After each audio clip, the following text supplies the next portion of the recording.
So we have a little bit of time for Q&A.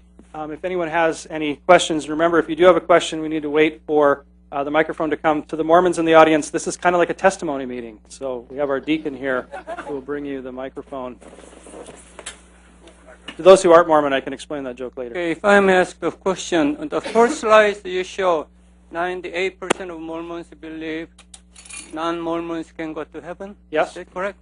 I think that's a really false doctrine, because if anybody says so, Mormons say so, they will be required to repent and recant, or otherwise they will be excommunicated. Because the Mormons believe unless they are baptized, they cannot go to heaven. That's why parents of Simon Wiesenthal posthumously baptized in Mormon temple with that.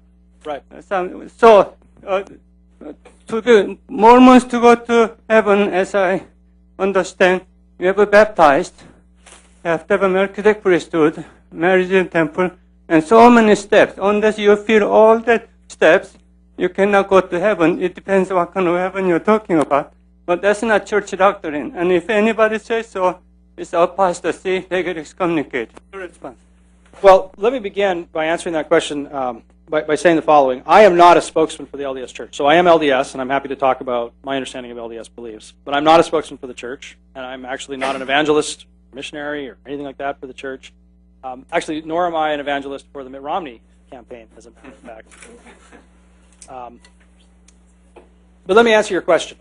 So just to rephrase it, when I put that slide up early on in the talk and I said that there's this high percentage of Americans who believe that those of other faiths can go to heaven, and the highest group of all were the Mormons, right?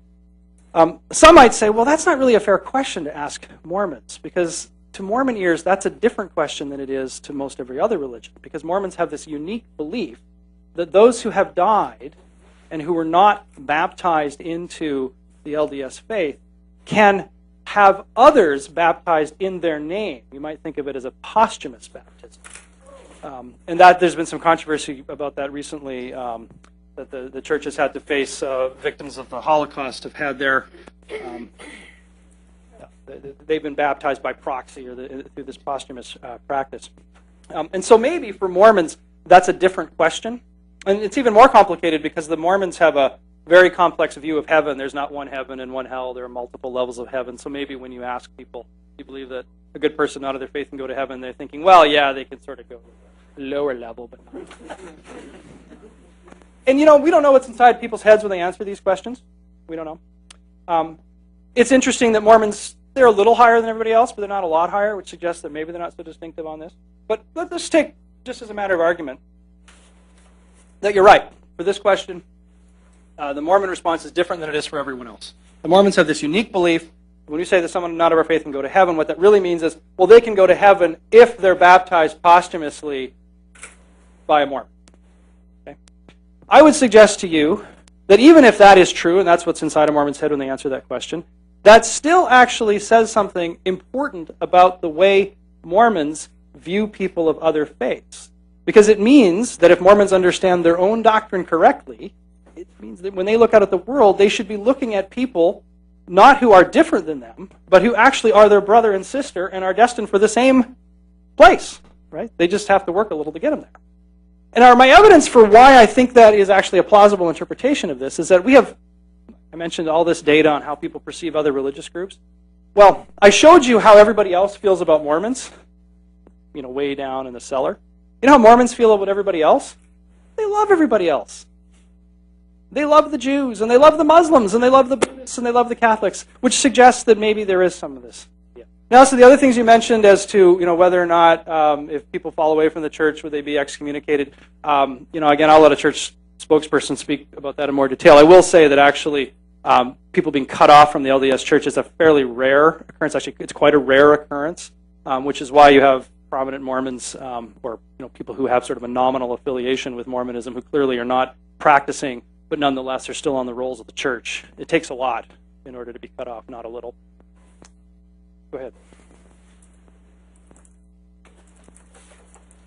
You said that on your second slide, I think, people feel good about various religions. Yes. You used the word popular. Yeah, I did. And is that evidently that's the way you phrased the question. No, it's not the way we ask the question. The question is just people are asked to give a rating to these various groups. So maybe I should put popularity in air quotes. We don't use that phrase when we ask people. What about respect? Well, we don't use either word, popularity or respect. But I think it probably is fair to say that the evidence that we see in the data suggests that when Americans say that they're favorable toward another religion or they give another religion a high rating, that does actually imply a high level of respect. So, Jews respect Catholics and Catholics respect Jews, for example. Yeah, because if you asked me, I wouldn't necessarily say Mormons are popular or that they make me feel good, but I would say I very much respect them. Right. So would you give them a high score on that 0 to 100 scale? Yeah, and very high. And I would say... And do you know a Mormon personally? Several. Ah, there you go.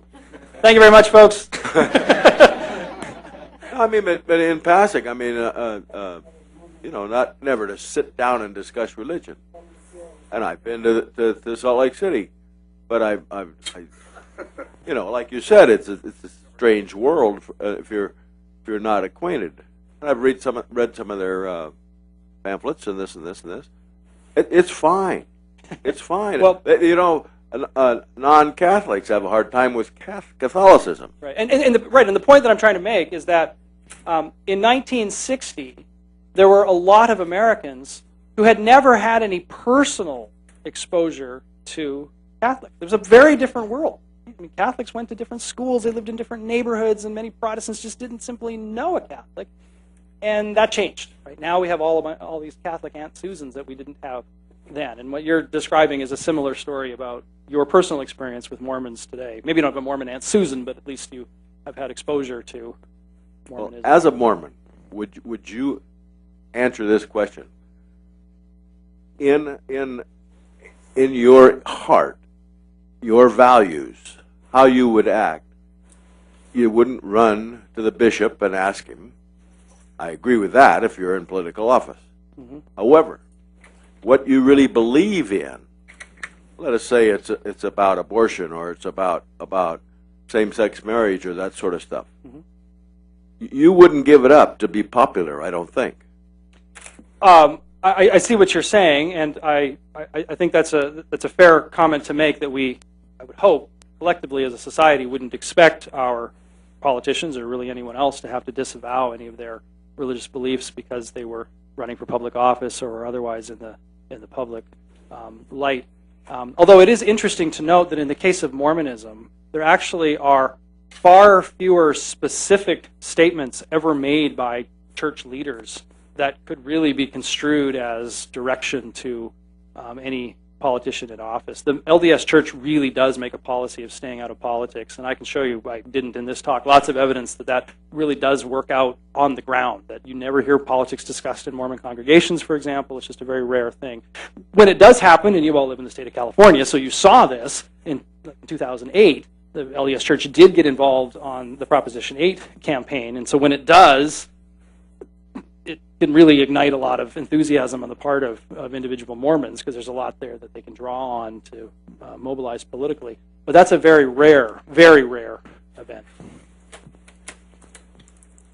Let's go over here. Oh, actually, okay, well, let's do him, and I actually meant the woman in the row ahead. But go ahead. No, you have the mic. Are you okay? Okay, all righty.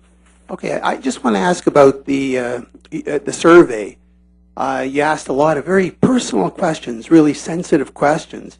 And just like you say, you don't know what's in the heads of people. So my general question to you is, how seriously are you taking this? Because, like, for example, the very first thing about the, will good people go to heaven? Well, you had something about the Jews, and they think that whatever it was, 58%, 99%, whatever it was. Well, Jews don't believe in heaven. So, like, if you ask a Jew that question, the right answer would be, you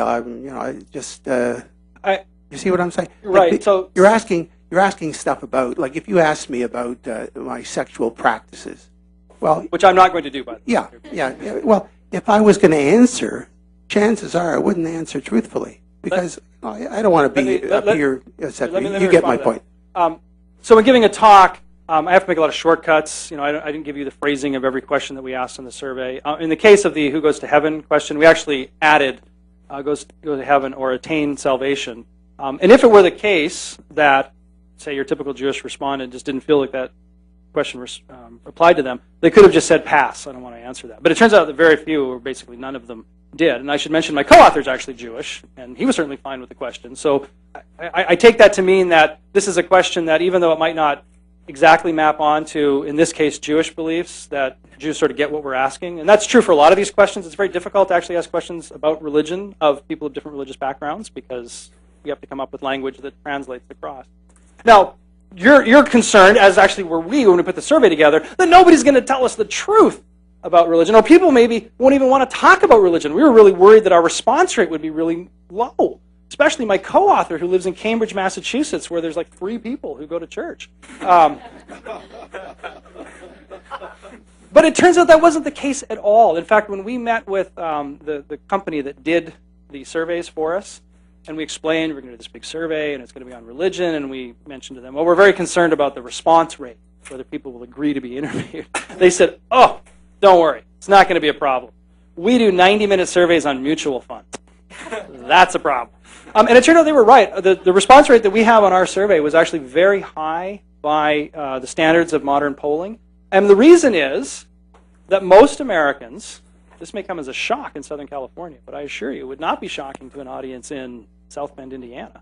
Most Americans are very comfortable talking about religion. They actually like talking about it. We listened in on a few of these interviews that were done. You can actually listen in as the questions are being asked. And it's very clear that most people we spoke to, because they themselves are religious, that's the way America is, they were very comfortable talking about these sorts of questions and found it to be a very natural thing.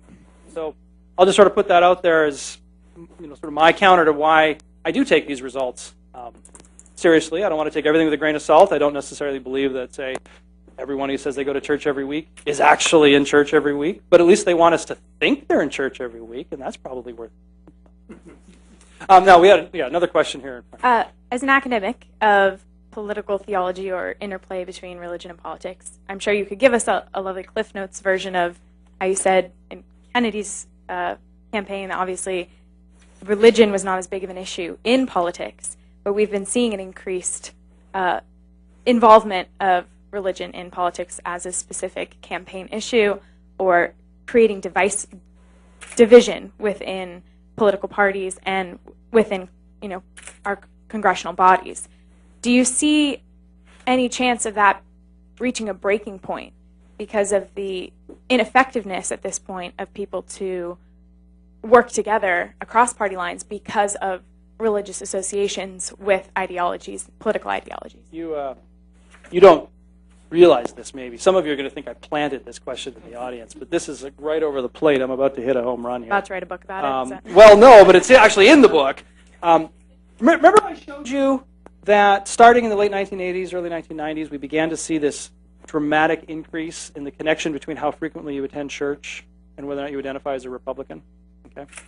Another very interesting thing started at exactly the same time. The graph looks almost identical.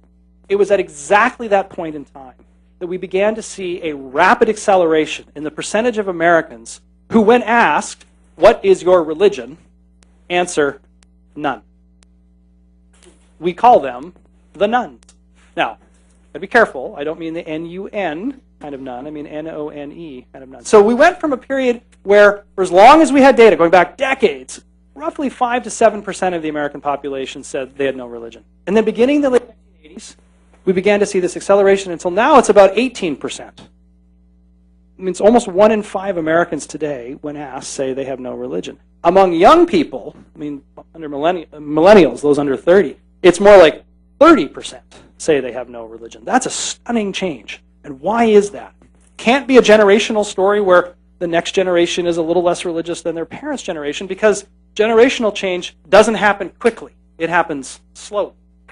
Instead, something had to change in the world to lead to that spike. And what was the change? Well, I won't go into all the details here, but the data make it pretty clear that that growth in the nuns is a direct response to the intermingling of religion and politics, or specifically religion and conservative politics. Because those nuns are almost all liberals or at least moderates, certainly not conservatives. And so when they're asked, what's your religion? To them, religion equals a conservative and partisan brand of politics. And that's not their politics, so they don't want to say they have a religion because the two kind of go together. They don't want asking them to think of them in a different way than they really are. So that reaction has led to this growth of the nuns. Now, how does that respond to your question? We have seen evidence in the last 5 years. Remember I said we did our survey in 2006. We did it again in 2011. The biggest change we've seen in the last 5 years, and this has gone completely unnoticed, is a drop-off in politicking over the pulpit. Now, I want to be clear. Most Americans, when they go to church or synagogue or whatever, they actually don't hear much politics over the pulpit. It's not as common as is sometimes suggested. But it's there, and to the extent that it's there, it's dropped off pretty dramatically in the last 5 years. Why is that? Well, we don't know the reason, but I'm willing to bet that religious leaders on the ground, the ones closest to their flocks, have realized that this intermingling of religion and politics has been bad for religion. And frankly, it's been bad for politics. And why is that?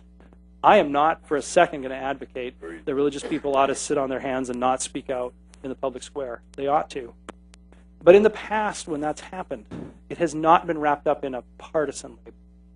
When Martin Luther King gave a stirring cry to us all to recognize the evil of racial segregation, he did so using religious language, but it wasn't wrapped up in a partisan message. And that's been true at earlier points in American history as well, when religion has transcended partisanship to call us prophetically to a greater moral vision for the country. That's the role religion should play. It should not be wrapped up with one party or the other. It's all the time we have for Q&A, and it's a perfect place to end. So please join me in giving a hand to David Campbell. Thank you. Thank you. I'm happy to stick around, though, if people want to chat some more. And I don't know, are there more cookies? Maybe we ate all the cookies. Yeah, but and let me say just a few quick things. First off, thank you for being here this evening. As you came in, you may have been given flyers about our next speaker, who I guarantee you will be just as good as Professor Campbell was this evening. Her name is Diane Winston. She's at the Annenberg School here, expert on religion and politics in the media. And I should say we have some books out here for sale.